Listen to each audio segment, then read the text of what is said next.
Nutritionist, and this month I kept track of every single cent that I spent on food, including groceries, including going out to eat, because I wanted to see how much I actually spend in a month. I think a lot of people have this misconception that in order to eat well, you have to be spending a lot of money, like the whole joke of Whole Foods, whole paycheck. I like to be budget friendly. I don't like to spend money on things I don't have to, but I also know the importance of balancing out high quality foods that will support my long-term wellness goals with having a budget. Plus, I've seen a lot of these what I spend in a week, what I spend in a month YouTube videos, and they're kind of my guilty pleasure, especially when Graham Stephan is reviewing them. That being said, if you're also a Graham Stephan fan, you've probably seen the ultra frugal to the point of where it really is not going to be supportive of any type of wellness goal, because you can eat healthy on a budget. You don't have to be eating junk food that's really cheap in order to be saving money while you're eating well. Which, Graham, if you're watching this, I know you said you've been working out lately and you're focused on your health equity as well. So if you need my help, I'm here for you. Just give me a call. So I personally take the approach of balancing these two really important factors out. Living on a budget and eating food that will stabilize my blood sugar levels, help to support muscle mass, help to reduce my anxiety levels, and overall just make me feel really great. So week one, I shop at Costco for a lot of my bulk healthy food items like chia seeds, grass-fed butter, olive oil. Actually, quite a bit of my food does come from Costco because I can get high quality foods in bulk for a lot lower price. Plus, I did buy this like random haunted house. That was a splurge buy. So my total at Costco for kind of like a stock up on some of these items was $51.59. And then I do shop at Whole Foods, but this is for the items that I can't really find at places like Costco. So like grass-fed milk to make my own Greek yogurt, my produce, because for two people, we don't need to be buying bulk things of produce at Costco. It just wouldn't financially make sense. I also get my heavy cream from Whole Foods as well. So my total Whole Foods trip in week one was $54.24. Now this is where it gets like what seemingly looks expensive, and that's my monthly protein subscription. Now I get about 95% of my protein from ButcherBox. I like the quality of it, and they always have these awesome deals like free bacon for life and free ground beef for life, which I actually have both of those member specials, which is really nice. So in this first week of keeping track of groceries was also when my ButcherBox was delivered, and that was about $177 for an entire month's worth of protein. Again, this is for two people, so make sure you keep that in mind. Now there are a few things that I do to really keep costs lower. So I make my own coconut milk, which if you actually make smoothies and you buy coconut milk, that cost can get like mind-blowingly expensive, because each of those containers of coconut milk costs like $4 to $5 now, which is about $780 a year. I make my own coconut milk and it costs me like pennies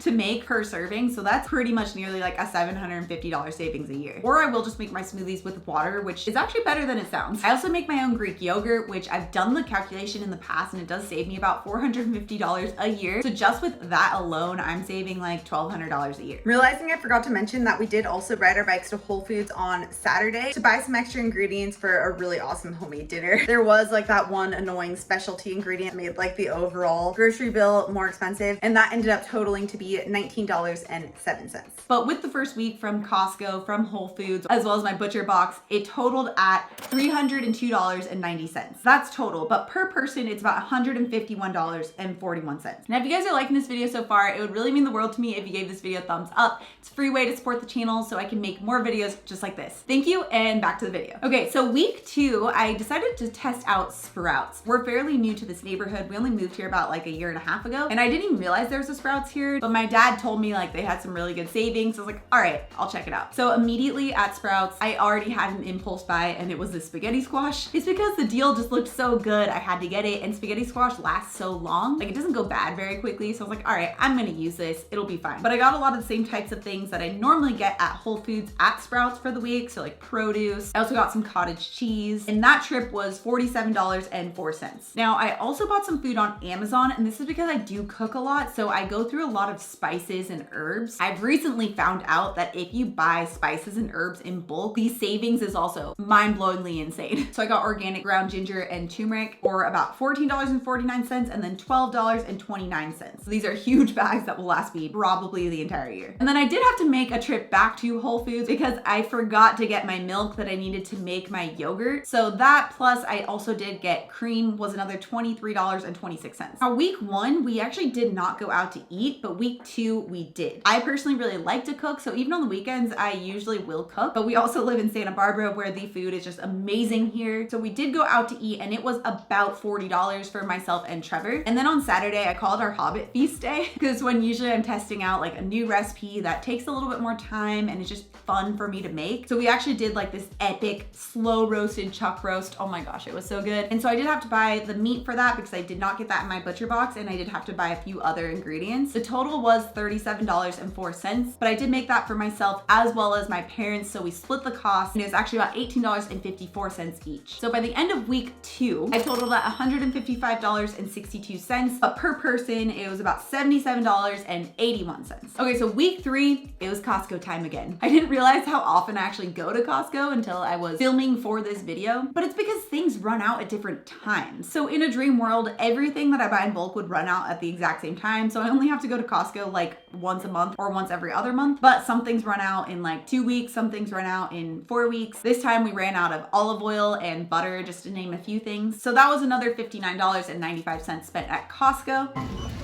Thank you for shopping at Costco. Thank you for shopping at Costco.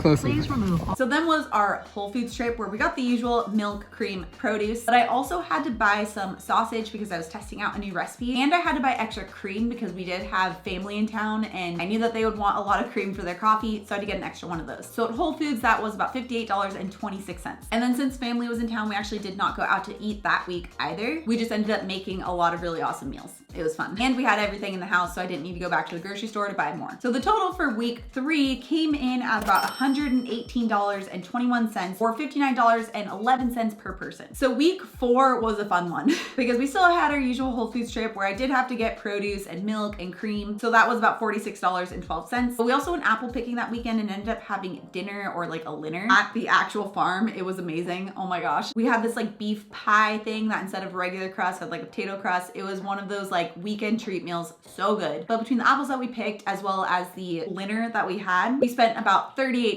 at the farm. And then Trevor, my husband's work, also had an office dinner party. It's actually more like a dinner festival where they had a huge barbecue buffet with so much amazing grilled protein and this coleslaw. It was so good. So we didn't have to pay for dinner that night, which was great. But on Saturday night, we did end up making a salad that I didn't have ingredients for. It's like this taco salad. So we did have to stop off at Lazy Acres, and this was about another $19.27. So the total for week 4 was $103.39 or $51.70 per person. So the grand total for the month, drum roll please, was $680.12, which actually breaks down to $340.16 per person. Now, I was curious on how I lined up with other Americans, and the USDA, which, you know, the creators of that really great food pyramid, they actually have this food plan online where they recommend different cost ranges for groceries based on what they recommend for dietary intake. And let's just say we have different recommendations, but this was really interesting because according to the USDA, for 1 month's worth of food for one woman, so for myself, it gives a range of $268 to $453. And their low cost plan is $333.72 per person. I'm currently spending about $340 per month per person, and that's using really high quality ingredients. And this amount actually also counts towards going out to eat on average about 1 time per week. So really what I'm spending each month when you do it this way is not that bad, especially given that I'm not sacrificing the quality of the food or taste. Now, if I were to try and make my grocery list as cheap as possible while still not sacrificing health and wellness goals, I would make a few changes. First of all, I would only opt for frozen veggies. They tend to be a lot less expensive and they last for a long time in the freezer, so you reduce on food waste. Second, I would stick to 1 veggie per meal. So rather than having a ton of variety, like making a big salad with a ton of ingredients, I would stick to 1 type of veggie per meal, like asparagus, roasted butternut squash, whatever it might be. Things can start to add up when you get into the field of variety. Now, all of these combinations would cut down on my grocery bill by about $40 a month, which for myself personally isn't really worth it because I found it's so important to have variety with meals to some degree. Otherwise, myself and a lot of other people suffer from something called food fatigue, which just basically means that you get tired and bored of the food that you're eating. And this is a huge problem when you're looking to achieve a long-lasting weight loss or wellness goal, because if you're bored, you're not going to want to eat the foods and you're going to end up just going out to eat or eating something that's not supportive supportive of your goals. The other thing that I could do that would save me a lot of money is switching from grass-fed beef to conventionally raised. Grass-fed and pasture-raised beef does tend to be about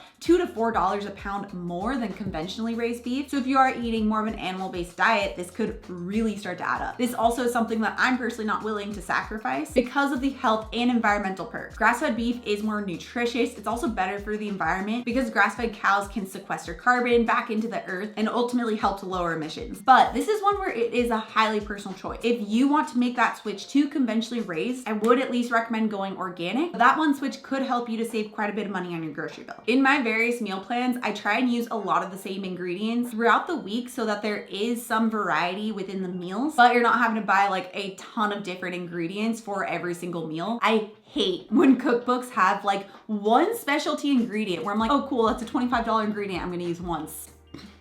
Super annoying. So instead I like to use pretty common ingredients that are easy to find and are used throughout different recipes. Like if one recipe calls for bell pepper and cilantro on one day, I like to have another recipe that calls for the same thing the next day as well, but repurpose into a totally different recipe so that even though you're not having to buy a lot of different ingredients, you do help to prevent the food fatigue that can be detrimental to your goals. Now, if you want to check out how I actually take these groceries into a full day of eating, you can check out this video next. Also, if you're new to my channel and you love this science-backed information, make sure you subscribe right here. Come out new videos every Tuesday and Thursday. All right guys, thanks so much for tuning in and I'll see you in my next video.